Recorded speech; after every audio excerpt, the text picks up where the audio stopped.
Hello guys, this is Uncraftables here, bringing you a second redstone guide. It's been a while since the last one, but I hope you'll enjoy this. Since the last one was about outputs and stuff, the 1.3 update added a new one, and it is tripwire. Basically, you could create that by using... Oh, by the way, everything for this tutorial is put down in sandstone. I'll do like a different one every week, so... Oh, wow.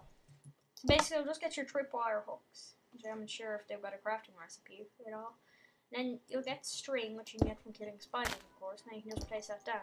You can also place string on top of you can also place string like on top of blocks and all, and then destroy them, so you can have like floating. Oh, you can't actually place them on top of the blocks. But you can play them if you want to have it like going into the sky. There's some top tripwire, and you can break it. As I've demonstrated over here. So it's on both levels. I can break that, disable one of them, and then only that one will work. And I can disable this one, and then only the bottom one will work. Simple enough. It could be used in like adventure maps, hook up TNT or something to it.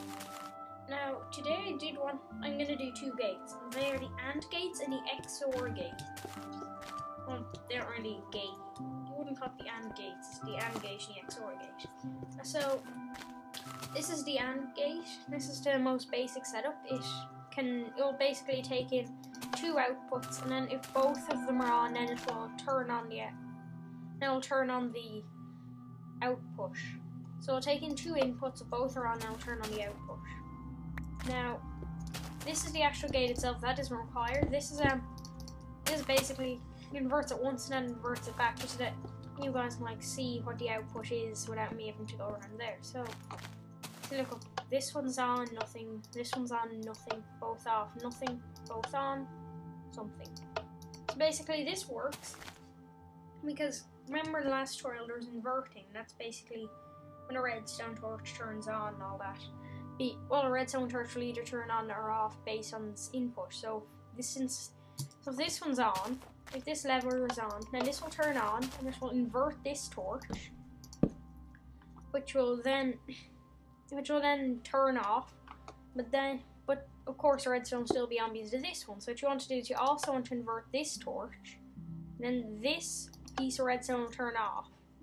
But before, when this redstone was on, it wouldn't allow this one. This one was inverted, and it wasn't allowed to turn on. So then, when both of them are off, then this redstone turns off, turning on this torch. That's the most compact setup for this I've seen so far. Now, if you wanted to, let's say, have a 3 system, it has to be a bit bigger because you have to invert them all separately. You can't just have it like that because that probably wouldn't work. If it did, it would probably be very big. No, it wouldn't work. So then you'd want to have 3 just inverting plainly, like a block with one on each side. Can be on top, but that would just be a bit messy. Redstone connecting them all together, then bring it onto the top of another block, and then like in front of the whatever torch, I guess. So you just have a bit of redstone going up to the top of the block, and then you can just put a redstone torch there and have a piece of redstone there. Well, then this will be your output, and this is just to show you guys the output would look like. I'm just going to demonstrate that. See, look, it's not doing anything with any of these, you know. But if all of them are on, then this turns on. See? Output turns on. Now, yet again, this is no significant importance, just to show you guys the output. So, yeah. Oh, yeah, also, in the last tutorial, I forgot to show this. You can also invert like that, because this block's being powered by the torch underneath it. Because the redstone torch will power a block if it's above it. And then, since it's receiving power from that block, it dies. Now, you might be asking, how could this be useful to me in my redstone contraptions? Now, this is a very basic contraption, and it's basically just a iron door. It doesn't open unless you have redstone going to it.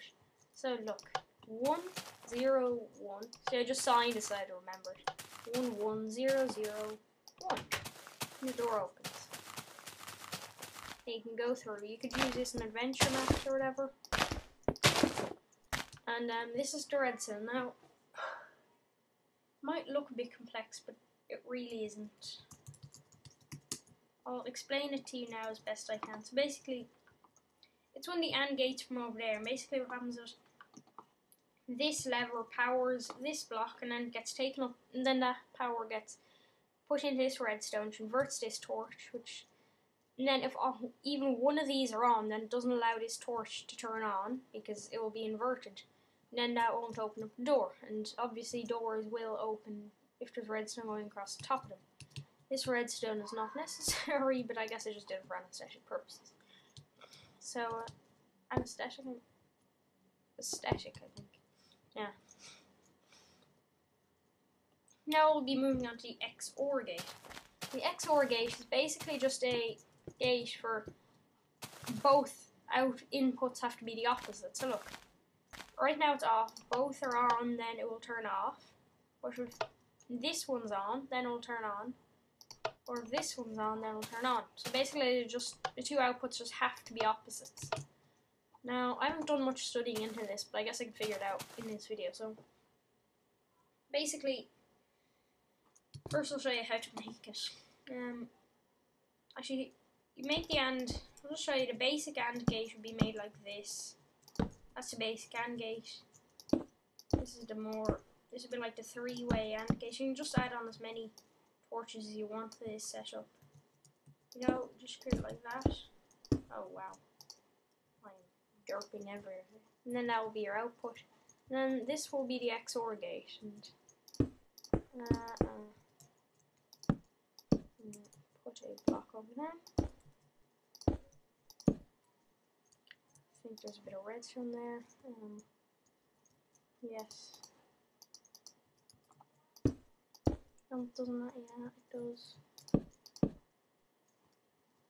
And then that will feed into there.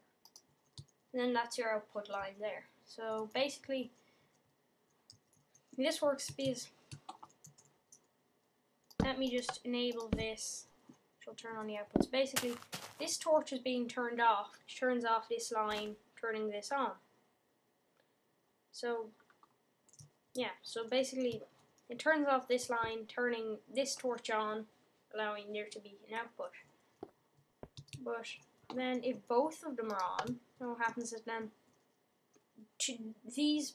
both these blocks become unpowered, unpowering this redstone, turning on this torch, which then inverts both of them, which is why it doesn't turn on if both are on. And then same over this side.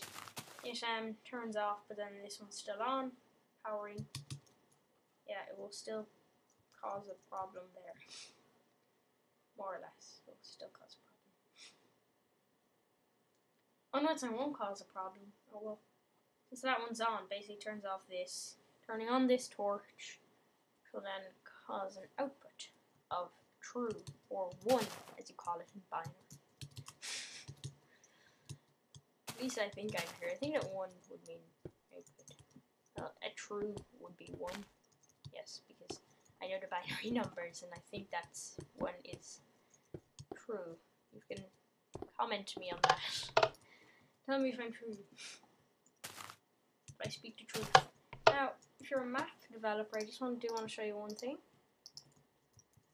If you wanted to do it like, it would only be like a one question thing that's hooked up to a door. You could always, like, have a punishment for going wrong. You know, put a block at here. Or if this was like a entrance to your safe, and yeah, wanted so that like there's some kind of like security measure, and it'll just blow up all the redstone back here if someone got it wrong. It's like just to make sure that people don't get in, then you can do that. Just want to make sure people can't get in. It's like a security device.